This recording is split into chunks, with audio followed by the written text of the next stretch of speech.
Well, good afternoon, everyone. Bonsoir. Je parle français, mais j'ai grandi à New York. Donc, j'aimerais bien parler en anglais, mais si vous avez des questions à la fin, vous pouvez me demander. So, I want to start by really introducing myself once more. My name is Aissata Camara, and I am the Deputy Commissioner for Policy and Strategic Initiatives in the New York City Mayor's Office, and I'm also the Chief of Staff for International Affairs. I really want to start by thanking the organizers on behalf of the mayor, Mayor Eric Adams, and our entire administration. It has been such a pleasure being here over the past 2 days and hearing all of the amazing presentations. I also want to take a personal moment to thank you, Lily, and to thank Dennis and everybody else that really helped me to be here. So thank you for all that you've done. I've been with the New York City Mayor's Office for 8 years, and I couldn't have imagined when I was 13 years old, migrating from the Republic of Guinea into New York City, that I will be representing such a big city, such a known city around the world. Thank you. You see, I have the unique opportunity to work with incredible colleagues every single day, colleagues from Paris, London, Tokyo, Toronto, and other foreign governments to achieve our common goal, which is to make the world fairer, safer, and more sustainable. And so the topic of housing, including affordable housing, is of great importance to New York City because we are home to 8.6 million people, and we're continuing to grow. So today, I will be focusing my remarks on 3 areas that will help you understand New York City's experience. I will start by painting the picture of our housing challenges, and then next I will share our initiatives and our solutions to increase housing and reduce the number of unhoused people and people experiencing homelessness. I will also talk about our efforts to reduce bureaucratic red tape. And finally, I will be sharing with you the outcomes of these efforts and lessons that we have learned from our story. This is our mayor, Mayor Eric Adams, on the train, and he is with a New Yorker. He sometimes randomly will go on the train and talk to New Yorkers as a way of trying to understand what they're living through, and he is a big believer in actually going out and making decisions and making policy with people. In New York City, we also call him the swag mayor. But let me start by sharing with you the background of my office, the Mayor's Office for International Affairs, and some of the work that we do. Our office has been around for nearly 7 decades, and we play a crucial role in providing a global platform for New York City to champion its vision and to also help to make the world more equitable and more sustainable. We also cultivate a lot of partnerships and share best practices with the international community to increase our capacity to address current challenges and capitalize on opportunities.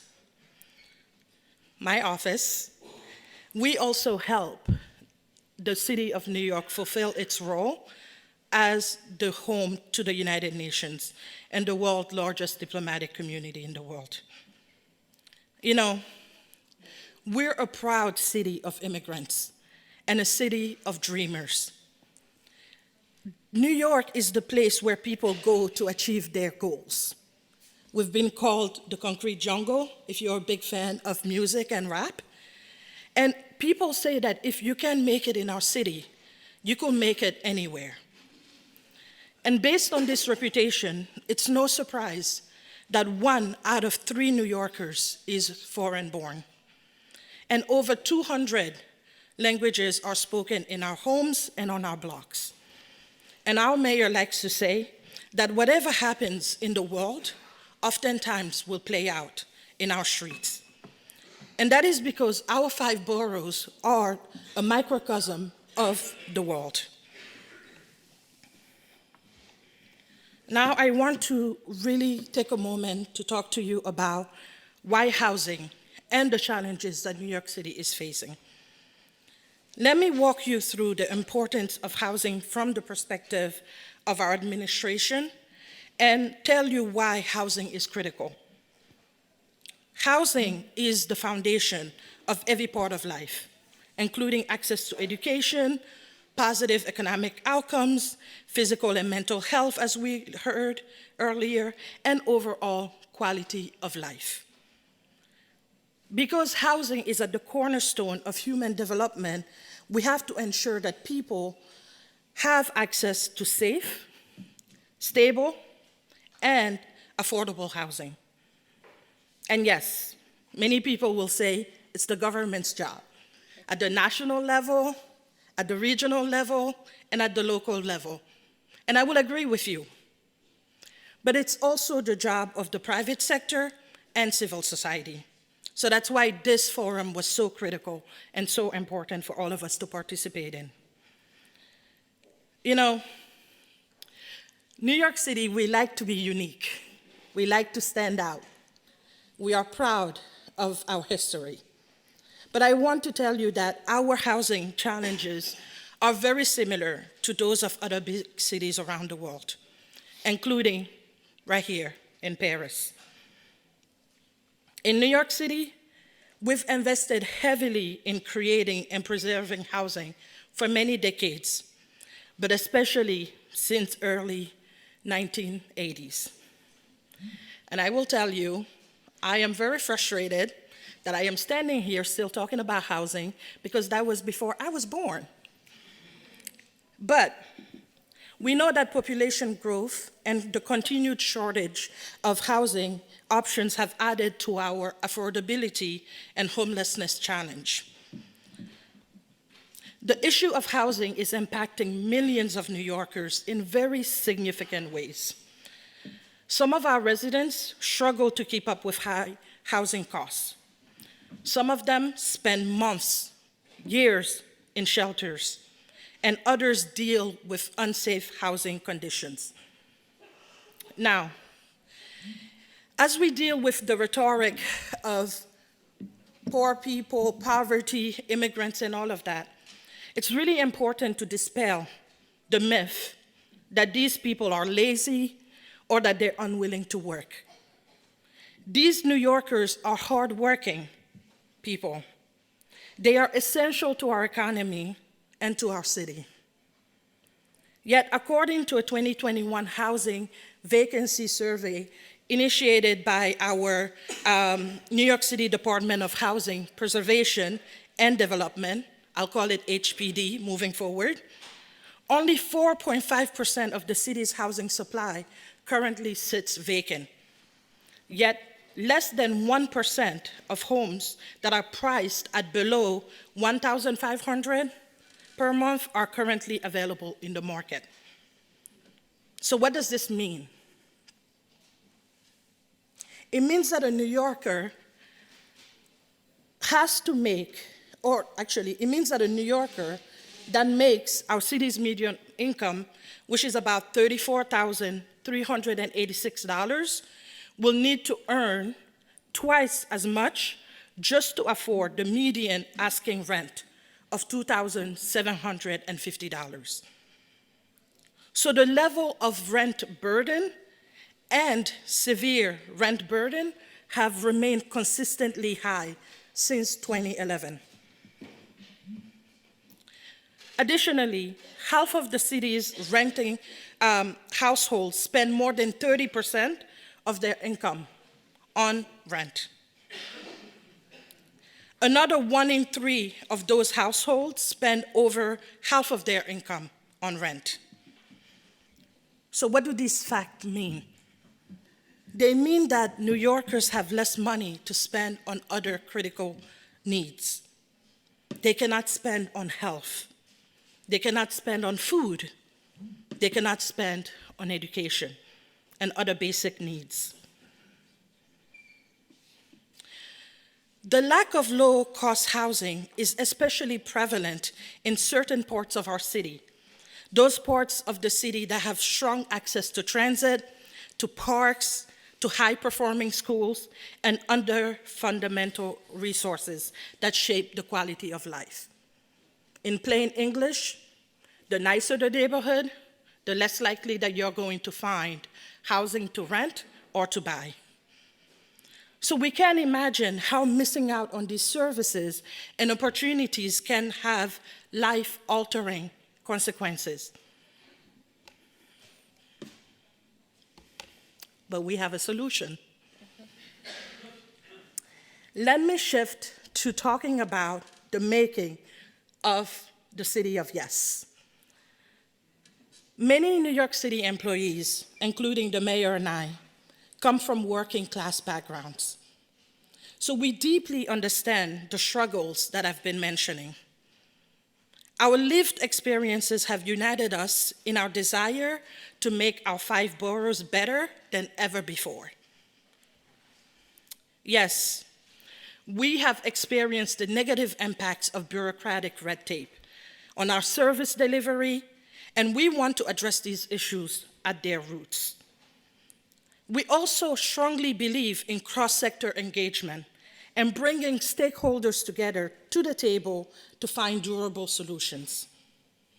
And we are using a mix of bottom-up, top-down approaches to combat our housing issue. And we're pushing beyond the bureaucratic limits. And instead of starting from a place of no, or I cannot do it, we can't do it because it's policy, we're opening ourselves to the exciting potential of starting from yes. So, what does the city of yes look like? We have co-created a blueprint that we have called the city of yes. And it is grounded in 5 tenets. The first priority is to transform the New York City Housing Authority, NYCHA. When I say NYCHA, if you're not from New York City, you might not know what I'm referencing. But if I call it the projects, you probably will know, because that's been very popularized in our mainstream culture. We want to empower NYCHA residents because we want to change the model for service delivery and remove the red tape. We want to remove the barriers that are preventing resources from entering the NYCHA system and allowing residents to make renovations and to be able to take charge of their own homes. We also want to put residents at the center of decision-making and invest in their health and in their safety. Our second priority is to address homelessness and housing instability. We are breaking down government silos so we can better measure and address homelessness. We are also actively combating housing instability to help New Yorkers stay housed. We're improving shelters and services within those shelters for New Yorkers. And finally, we are helping New Yorkers in shelters move into permanent housing faster and reduce their risk of returning to shelter. Because it's not just one thing to put someone in a home. You have to ensure that they're able to maintain that home. And our third priority is to create and preserve affordable housing. We have been accelerating and increasing the capacity for new housing supply citywide. We are also expanding the tools to preserve existing low-income and low-cost and affordable housing. We've increased access to transit and services for low-income New Yorkers so they're not missing out on the services based on where they're located across New York. And we've focused on meeting the housing needs of key segments of our society, segments that are oftentimes overlooked. And those are our senior citizens and the people with disabilities. Now, we're very aware that home ownership is a key driver of wealth. So we want to help New Yorkers become homeowners while also helping to stabilize those individuals that are renting. And our fourth priority is to improve the health and safety of New Yorkers. We are improving housing quality to ensure healthy and safe living conditions. We don't want people living in mold or living with pests. We are also keeping New Yorkers safe in their home in the changing climate. It's been mentioned before, and we all know that climate change is an existential threat. So what we want to focus on is creating healthier and more sustainable homes. And our final pillar, our final priority, and if you're from civil society like I used to be, or from the private sector, you probably will applaud this the most. We want to reduce administrative burden. You see, the city's decade-long housing crisis requires policies that respond with urgency to meet the need of New Yorkers. But for far too long, access to public assistance, rental subsidy vouchers, and affordable units often required long and complex processes involving extensive paperwork, in-person meetings, and valuable time that people facing housing instability or homelessness simply do not have. Now, while many of these barriers were created with good intentions, they were created to weed out people that are not eligible for these services or to prevent fraud, others reflect a lack of interagency coordination. They reflect a lack of investment in technology and a lack of user-centric program design. And our administration has made it a top priority to change this dynamic. We want to design systems and services that fit the need and experiences of residents. And we want to make sure that we are serving the people that put us into office, the people that are New Yorkers, rather than the internal bureaucracy of government.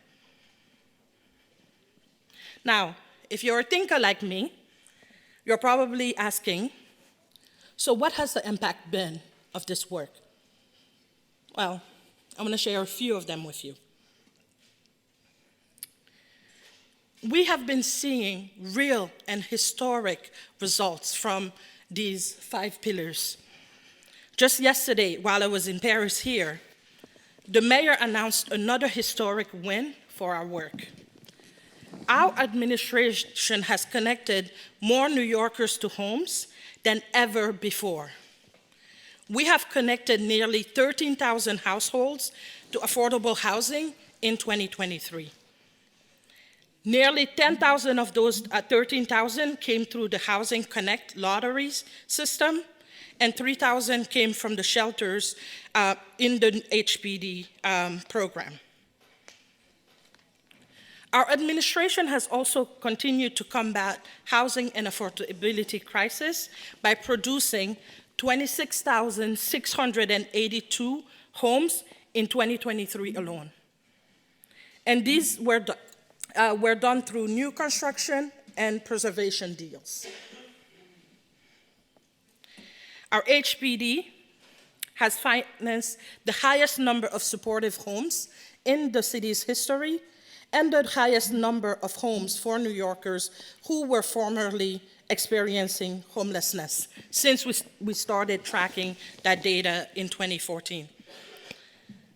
And we've continued to cut bureaucratic red tape and lengthy government processes so we could accelerate housing production and advance historic projects, including one of my favorite projects, which is the transformation of Willets Point, the city's largest 100% affordable housing project in 40 years. Through the Department of Social Services, we've also helped 15,000 households move out of shelter and into permanent housing using a variety of our tools and our subsidies. And so I want to conclude with some ideas for you on best practices. We have to be bold and go beyond imagination. We have to acknowledge the advancements that have been made, but not allow them to limit us. We have to innovate and not be afraid of failing forward. There are always lessons that we can learn, even in our failures. We have to ensure that when we are making housing policies, that we do so with our communities. Policies cannot be made in silos. Communities know their problems. They're living it every single day, but they're also solving it on their own, and they could be real assets in allowing us to reach our goals. Cross-sector partnerships are going to be integral. We have to work together on common solutions. This is critical, it's non-negotiable. We cannot work in silos. The academia has to work with civil society has to work with the private sector, and us governments, we have to work with you. We have to be honest. We all want to celebrate progress, but we cannot achieve the outcomes that we're trying to reach if we're unwilling to acknowledge where we are. We have to share our data freely, and we have to share our learning. And we have to rethink our bureaucracy. We have to think about the user experience. Every time that you're creating a new bureaucracy, think about that busy, overworked, stressed resident that has to interact with your service. How can you make it more efficient, fast, and positive for them? If you keep these things, these tenets in mind, you can go from questioning whether we could be a city of yes to actually knowing that we can reach a city of yes. Thank you very much.